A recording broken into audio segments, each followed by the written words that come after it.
kanilang mga sariling political interest. Kalahati lang ha.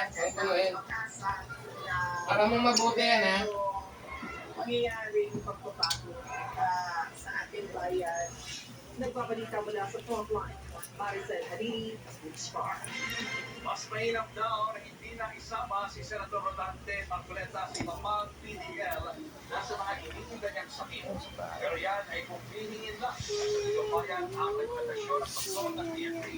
Lumabas kasi sa laboratory result na mataas ang bad cholesterol. Bolt! Ayun naman sa tira. Uy, huwag mo siya. Nag-hihilaw ako. Sige dyan, taka lang. Titingnan ako tayo mo. Sa ngayon, na-confine pa rin Tingin si ko lang. Marcoleta sa PNP General Hospital Ito. habang ginagamot ang kanyang mild pneumonia. Nawala naman na kano sa tayo niya. Special PNP treatment sa senador. Narinig na to na yung sinasabi natin. Siguro akala niya. Narinig yun pa, Rocky? Wala ba niya yun? May ano nila kagad. Ay, yung ball.